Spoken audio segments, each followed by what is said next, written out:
What's going on, guys? TKD one video. Today I want to talk about a brand new album that I just reviewed this week, album that I spent a lot of time on this week, and it's an album that, I'm very much conflicted about, but I feel like I have a nice overall theme to the album that I like to bring to you all in my review, obviously. And I'm going to be reviewing this week 6LACK by 6LACK.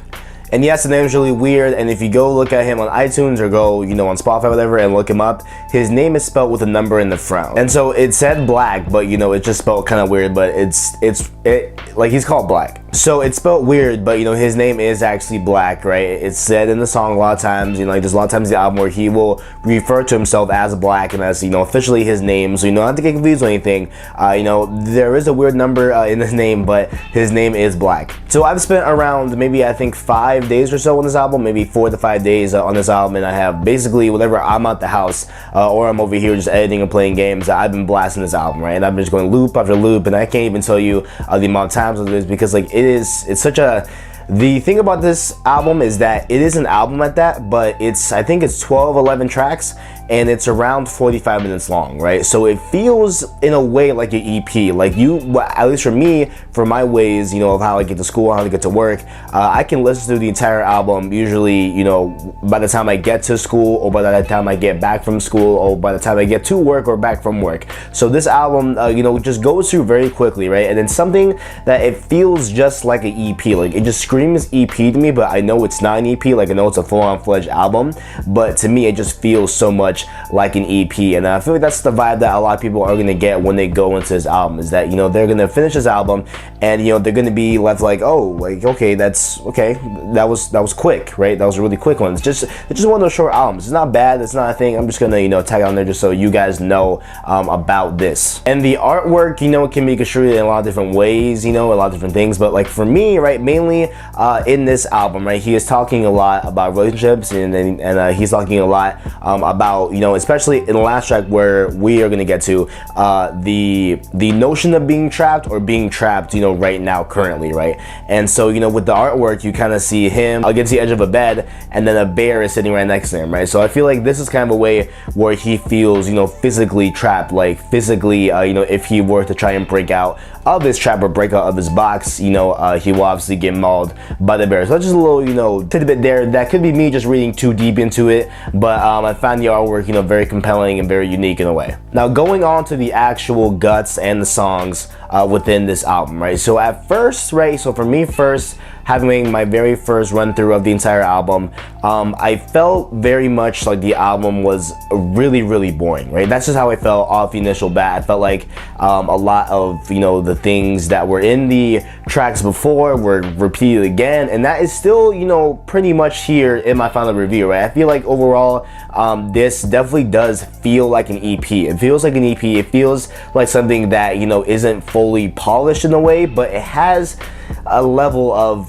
quality that you would expect from a artist that is on the rise, right? Like it's not like it's completely trashed, like mixtape, like I'm talking like first thing here. It's definitely not that type of bad. It just doesn't have that level of quality that we see a lot of times in R&B right now, and granted, obviously 6LACK isn't that big of an artist right now. He's obviously currently on the rise, as we speak, right? But just that it kind of had a sense of kind of like that lackluster sense, had like a little bit of a sense of where if this album maybe had maybe another 3 months or 6 months of mastering and mixing, the whole production would have sounded a little bit more better. So I feel like, what initially grabbed me off of the first playthrough, and like a lot of times, throughout the album, it would kind of die out for me, but to a degree, it's still here in the final review, and that is that his instrumentals are very, very boring. You know what I'm saying? His instrumentals are very bland.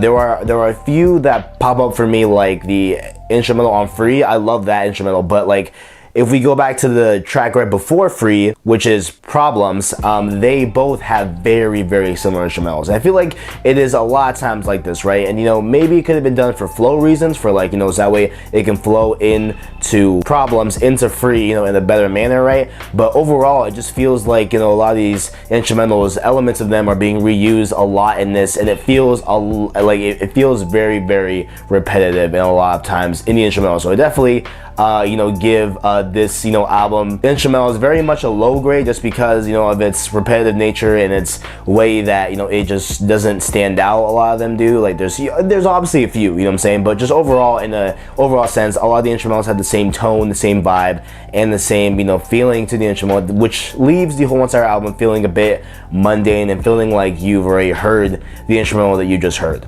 But I was having a talk with a friend that heard this album right when it dropped. Okay, I didn't explore this album when it dropped, obviously, but we were talking about it, and I told him that this album definitely reminds me of Bryson Tiller. Right now, with a Bryson Tiller album, whether it be Trap Soul, whether it be his mixtape prior to that, a lot of the times, right, when I first got into Bryson Tiller around, I would say maybe a year ago or so, maybe sometime during the summer last year probably, but around that time, right, I got really heavy into Bryson Tiller, right? And with Bryson Tiller, my heaviness for him only lasted around 2 weeks, right? It was a very, very short, concentrated amount of time, and I would not attribute that fully to me constantly listening to the albums. I would not put that on it, because I have definitely gone in depth with artists before and not have been bored. For example, The Weeknd, I have gone through many phases through when he drops an album where I will non-stop play that album and never get bored of it. It will just be another album from artists that I like that comes out that will catch my attention, you know what I'm saying?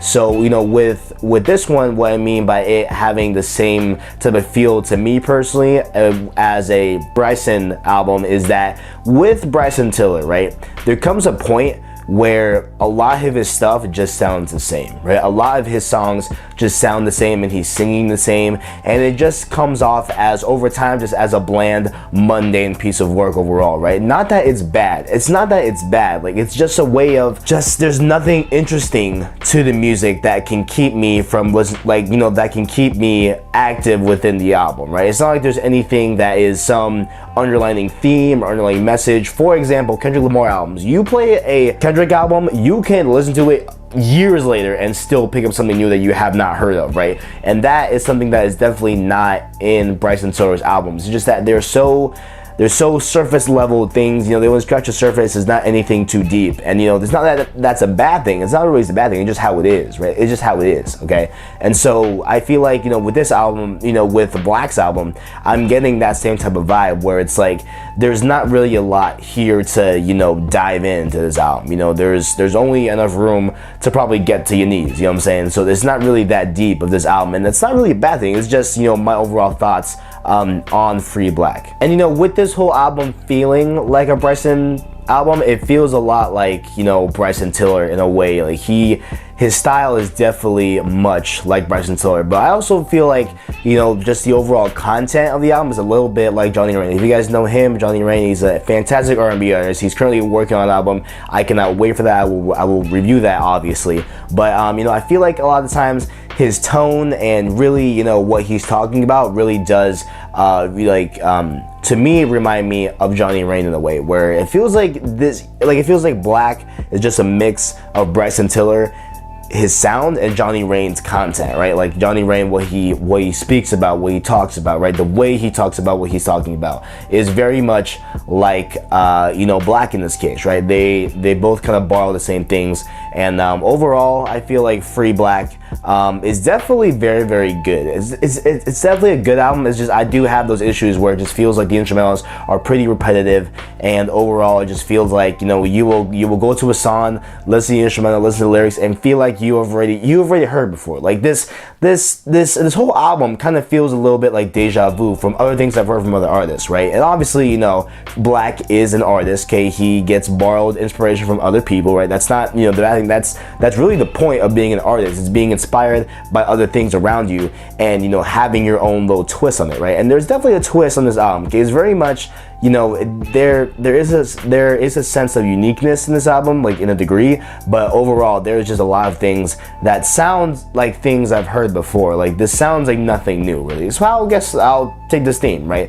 Free Black, right, is a very, very good album. I feel like if you like R&B, if you like that kind of moody, that depressive, that that low-key type of R&B, you know. And there's times also in this album that I forgot to mention here is that like there's sometimes here in this album where he gets a little edgy, he gets a little cutthroat, similar to Roy Woods and his R&B style, where, you know, there are a lot of times with Roy Woods where he sounds very edgy, very cutthroat, very raw, you know. And I have gone into depth with that on his reviews of Waking at Dawn and his recent release in December, right? But going on to this one, I get that type of feel too, you know, that where like he sounds a little bit edgy, a little bit raw, a little bit aggressive in some of his R&B tracks, and I can appreciate that because that is a new thing that, you know, we are not getting a lot of here in the modern day, and I really do like that type of edgy style. So there is definitely a lot of that here, you know, in Free Black, but overall there is a lot more of the same things we've heard before, you know, a lot of the same things that we've heard before from Bryson Tiller, from Johnny Rain,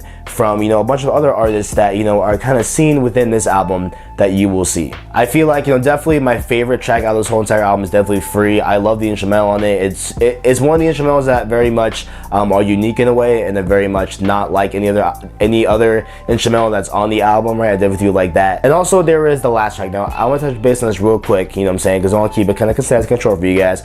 But the last track here on Free Black is one of the best kind of statements we've heard of Wiley music, right? And it's, you know, he goes in depth about how he's had friends, he's had other artists tell him, you know, to try this with music, try that with music, do this, do what this guy is doing, right? And it's very much kind of interesting to hear, you know, that after hearing a bunch of instrumentals and a bunch of, you know, aspects of R&B that are currently in the modern day within the album before this track, right? Like so this last track introduces an issue that we kind of see throughout the album, right? And then, you know, Black goes on to say that he doesn't want to do that. He doesn't want to copy other people. He doesn't want to make, you know, just a niche product for people that, you know, it might get a hype out of it, because then he says that you become the product, you don't become a person, you become the song. You don't really become an artist in that way, right? You just become you know, a different form of a song, a form of song that's popular. You become that rather than become a person,